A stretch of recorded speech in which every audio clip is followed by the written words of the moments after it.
তিনি শ্যামের সামনে দাঁড়িয়ে বলেছিলেন, মা, তুমি এখানে বাঁশি বাজাচ্ছ। শুধু ঠাকুর একাই নন, এখানে এসেছিলেন মা শারদা, ভগিনী নিবেদিতা। ঠাকুর রামকৃষ্ণের কথায় দক্ষিণেশ্বরের ভবতারিণী, কালীঘাটের কালী, আর খর্দার শ্যামসুন্দর এরা জীবন্ত। এরা হেঁটে চলে বেড়ান, কথা কন, ভক্তের কাছে খেতে চান। বন্ধুরা, এখন আমি রয়েছি খর্দা স্টেশনে। এই খর্দা স্টেশন শিয়ালদা মেন লাইনে অবস্থিত। শিয়ালদা থেকে ট্রেনে করে এখানে আসতে আপনার সময় লাগবে মিনিট 20 থেকে 25 মিনিট। আর আজ আমি আপনাদেরকে নিয়ে যাব খর্দা শ্যামসুন্দর মন্দির।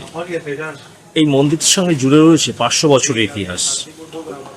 এই মন্দিরটি প্রতিষ্ঠা করেছিলেন প্রভু নিত্যানন্দের ছেলে বীরভদ্র গোস্বামী। আমি এখন রয়েছি খর্দা 2 ও 3 নম্বর প্ল্যাটফর্মে। আমি সামনের দিক দিয়ে বেরোবো, অর্থাৎ শিয়ালদার দিক দিয়ে। স্টেশন থেকে নেমেই সামনে পড়বে রেলগেট। রেলগেট দিয়ে আমি ডান দিকে যাব।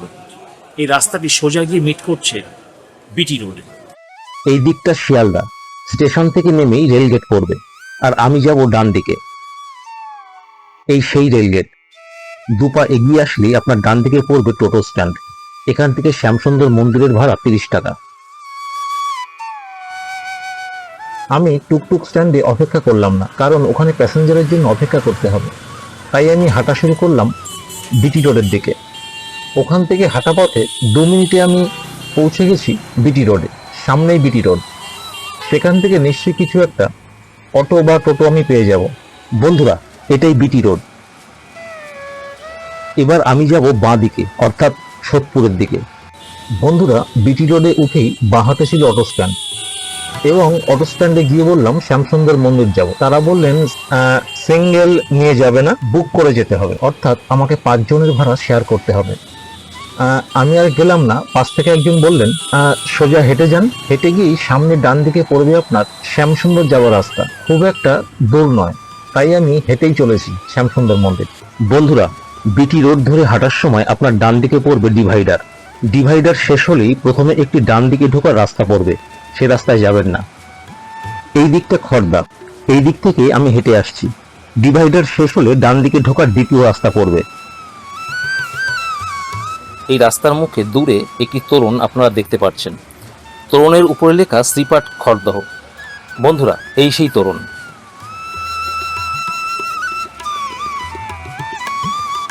যে তোরণটি আপনারা দেখতে পেলেন তার নিচ দিয়ে আমি হেঁটে চলেছি। এখানকার এক লোকাল লোক বললেন যে বেশি দূর নয়, আপনি হেঁটে যান। হেঁটে চলেছি। আপনাদের সঙ্গে আমার দেখা হবে মন্দিরে পৌঁছে। আমি পৌঁছে গেছি শ্যামসুন্দর মন্দির। এটাই শ্যামসুন্দর মন্দিরের প্রবেশপথ। আমি এই পথ ধরে আসলাম। আসার পথে আমার ডান দিকে পড়ল কুঞ্জবাটি, প্রভু নিত্যানন্দের বসত ভিটে। আর ডান দিকে দূরে দেখতে পাচ্ছেন শ্যামসুন্দর মন্দিরের প্রবেশপথ। অবশেষে শ্যামসুন্দর মন্দিরে এসে পৌঁছালাম। আপনাদেরকে আমি যে তোরণটা দেখিয়েছিলাম, সেই তোরণ ধরে সোজা পাকা রাস্তা ধরে হেঁটে আসলাম। মাঝপথে রাস্তাটা ডান দিকে ঘুরে গেল।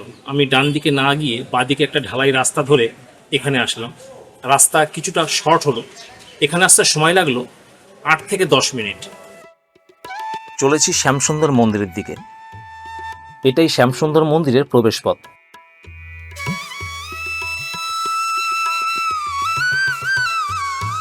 এখান থেকে ঢুকেই প্রথমেই আপনার বাঁ হাতে পড়বে অন্য একটি মন্দির, মদনমোহন ঠাকুর বাটি। চলুন একবার মদনমোহনকে দর্শন করে আসি।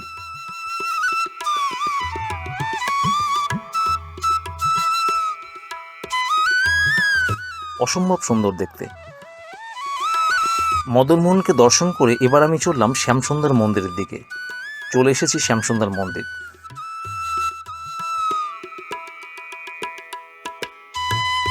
খর্দা শ্যামসুন্দর মন্দিরে পৌঁছানোর পর আমি মন্দিরের পেছনের গলি রাস্তা দিয়ে পৌঁছে গেলাম গঙ্গার পাড়ে। এই গঙ্গার পাড়ে 150 মিটার ব্যবধানে রয়েছে 2টি গঙ্গার ঘাট। একটির নাম রাসখোলা ঘাট, অপরটির নাম শ্যামসুন্দর ঘাট। এই শ্যামসুন্দর ঘাটটাই হচ্ছে ফেরিঘাট। খড়দহ পৌরসভা পরিচালিত ফেরিঘাট। ফেরিঘাটের ভাড়া 8 টাকা। আপনারা যারা হাওড়ার দিক থেকে আসবেন তারা রিষড়া ঘাট হয়ে এপারে শ্যামসুন্দর ঘাটে আসতে পারেন। শ্যামসুন্দর ঘাটের পাশেই রয়েছে শ্যামসুন্দর মন্দির।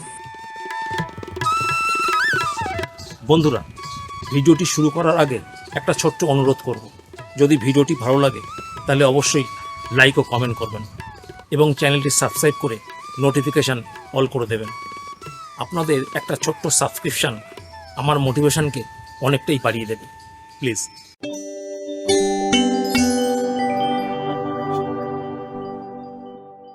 এই খড়দহ একটি বর্ধিষ্ণু জনপদ এবং এই স্থানের খ্যাতি প্রভু নিত্যানন্দের বাসস্থান হিসাবে। এই খড়দহের সমৃদ্ধির ইতিহাস শুরু হয়েছিল ১৬০০ শতকের শেষের দিকে, যখন প্রভু নিত্যানন্দ তার দুই স্ত্রী জানভা ও বসুদার সঙ্গে এখানে বসবাস শুরু করেন। তারপর থেকে বন্ধুরা, এবার চলুন প্রভু নিত্যানন্দের বসতভিটে কুঞ্জবাটি থেকে ঘুরে আসি। এই জায়গাটি নিত্যানন্দ প্রভুর লীলাস্থল। এখানেই জন্মগ্রহণ করেছিলেন প্রভু নিত্যানন্দের ছেলে বীরভদ্র গোস্বামী এবং এটাই আদি শ্যামসুন্দর মন্দির।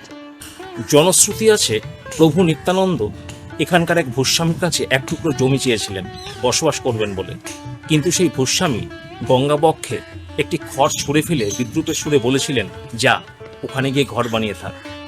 কিন্তু ভগবানের কি লীলা, কিছুদিনের মধ্যেই সেই গঙ্গাবক্ষে সৃষ্টি হলো একটি চরে এবং সেই চরে ঘর নির্মাণ করে নিত্যানন্দ প্রভু বসবাস শুরু করেন।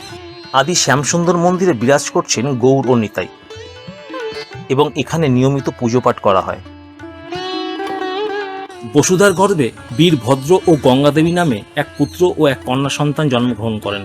১৫৪৫ খ্রিস্টাব্দে ৬৮ বছর বয়সে প্রভু নিত্যানন্দ এই ধরাধাম ছেড়ে বৈকুণ্ঠধামে যাত্রা করেন। এই খড়দহের গোস্বামী বংশই নিত্যানন্দের বংশধর বলে মনে করা হয় এবং এই মন্দিরকে ঘিরে রয়েছে নানা জনশ্রুতি। মনে করা হয় তার পুত্র বীরভদ্র গোস্বামী এই শ্যামসুন্দর মন্দির প্রতিষ্ঠা করেন। কুঞ্জবাটিতে গৌরনিতাইয়ের গর্ভগৃহের ডান পাশেই রয়েছে বীরভদ্র গোস্বামীর ভাবমূর্তি। কথিত আছে চৈতন্য মহাপ্রভু ও নিত্যানন্দ প্রভু অপ্রকট হবার পর বীরভদ্র গোস্বামী দৈবাদেশ পান। মালদহের নবাবের রাজপ্রাসাদের তোরণের উপর রয়েছে একটি কালো পাথর। কিংবদন্তি আছে এই পাথরটিকে নাকি রাজা পরীক্ষিত স্থাপন করেছিলেন।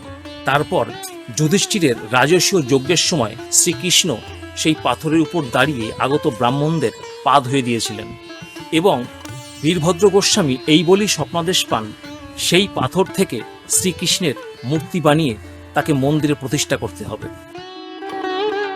তারপর বীরভদ্র নাকি মালধার সেই বাদশাহের কাছে যান।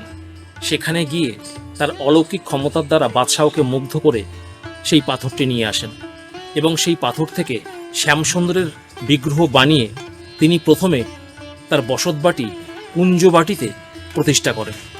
তারপর অন্যত্র সরিয়ে একটা সাধারণ মন্দির নির্মাণ করে সেখানে প্রতিষ্ঠা করেন।